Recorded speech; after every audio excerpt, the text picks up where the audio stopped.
స్కూల్‌కెళ్ళే పిల్లలుంటే మాత్రం మమ్మీలకు పెద్ద టాస్కే. మార్నింగే లేచి వాళ్ళని రెడీ చేయాలి. ఏం స్నాక్స్ పెట్టాలని తెగ ఆలోచించాలి. నేనైతే ఈరోజు అటుకుల పోహ చేసిన స్నాక్స్ లాగా పిల్లలకైతే చేసిన తింటూరు. ఇద్దరికి మార్నింగ్ స్నానం చేపించి రెడీ చేసిన. ఇంకా వాళ్ళు తినేలోపు మా ఇంటి దగ్గర బట్టలు నానబెడదాం అనేసి బట్టలు అయితే నానబెడుతున్నా. చాలానే ఉన్నాయి బట్టలు. తొందరగా నానబెట్టి మార్నింగే వేసేసుకోవాలి. ఎండ రాకముందుకే. మొత్తం ఎండ కొడుతుంది ఇక్కడ.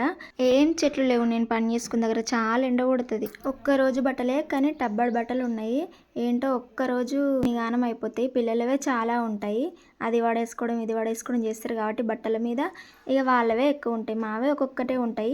ఇంకా అవి నానబెట్టుకొని గిన్నెలు అయితే తోముకుంటా. అప్పటిలోపు నానిపోతాయి. ఇంకా పిల్లలు అయితే అది తినేసారు అనేసి నేనైతే గిన్నెలు తీసుకొని వస్తున్నా. నీళ్లు పోస్తే అవి కూడా నానతాయి కదా. ఇంకా మార్నింగ్ ఈవినింగ్ ఇలానే చుట్టూ తిరగాలి. ఆ ఇంటికి ఈ ఇంటికి ఇవి మోసుకోవడం అయితే తప్పట్లేదు. ఇల్లు అయ్యే వరకు ఇంకా తప్పనట్టుంది. పాపకైతే ఫ్లవర్స్ పెడదామని చూస్తే ఇది సగం విప్పుకుంది, ఒక సైడ్ ఏమో విప్పుకోలేదు. ఇక సర్లే అనేసి పెట్టేసిన. పైకి ఉన్నాయి మిగతా ఫ్లవర్స్, అవి తెంపడానికి రాదు కదా. మా రోజ్ చెట్టుకి చాలా ఫ్లవర్స్ పెరిగితే ఫ్లవర్స్ కూడా డిఫరెంట్ ఉంటాయి. ఇంకా నేనైతే గిన్నెలు తోమిద్దామని గిన్నెలు అయితే స్టార్ట్ చేసిన. పిల్లలు అయితే ఆడుకుంటున్నారు. మా పాపనైతే మార్నింగే రెడీ చేస్తే, ఎందుకంటే ఆటో 7:30కే వస్తుంది. పక్క ఊర్లో ఉంటుంది స్కూల్. బాబుకి అయితే అంగన్వాడి మా ఊర్లోనే, అందుకని యూనిఫామ్ వేయలేదు. తనకు కూడా యూనిఫామ్ ఇచ్చారు.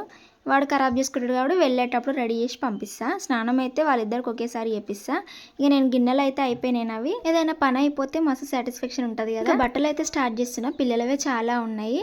నేనైతే బట్టలు రేపు పిండుతా ఎల్లుండి పిండుతా అనేసి పెట్టుకుని, ఎందుకంటే అవి ఎక్కువ అయిపోతూనే ఉంటాయి.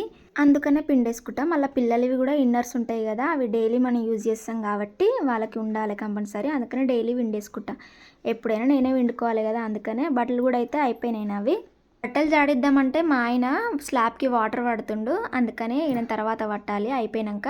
పాపకైతే ఆటో వచ్చింది, వెళ్తుంది స్కూల్కి. స్లాబ్కి వాటర్ పట్టడం అయితే అయిపోయింది. ఇంకా నేను కిందికి పైపు తెచ్చుకొని బట్టలు అయితే జాడిస్తున్నా. మోటార్ ఉండడం వల్ల చాలా బెనిఫిట్స్ ఉంటాయి. బట్టలు ఏమో కానీ బొంతలు అలాంటివి మనం పెద్ద పెద్ద విండుకోవాలంటే చాలా ఇబ్బంది అవుతుంది కదా. మోటార్ ఉంటే కొంచెం తొందరగా అయిపోతుంది పని. జాడియడం అయితే అయిపోయింది. మేము దండం కట్టుకున్నాం వైర్, కానీ కోతులు ఉయ్యాలు ఊగినట్టున్నాయి, తెగిపోయినాయి.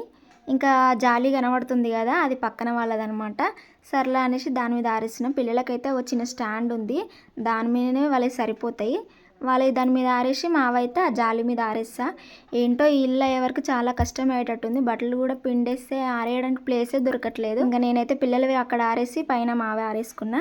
కొద్దిసేపు మాత్రమే ఆ జాలి మీద ఉంటే, కొంచెం గాలి వచ్చిందంటే కింద పడిపోతే ఊకిగా నాకైతే కమిటీ హాల్కి మా ఇంటికి తిరగడమే సరిపోతుంది. ఇంకుంటా మరి డైలీ వ్లాగ్స్ కూడా పెట్టాలనుకుంటున్నాను నా ఛానల్లో. ప్లీజ్ మీ సపోర్ట్ మాత్రం కంపల్సరీ కావాలి నాకు.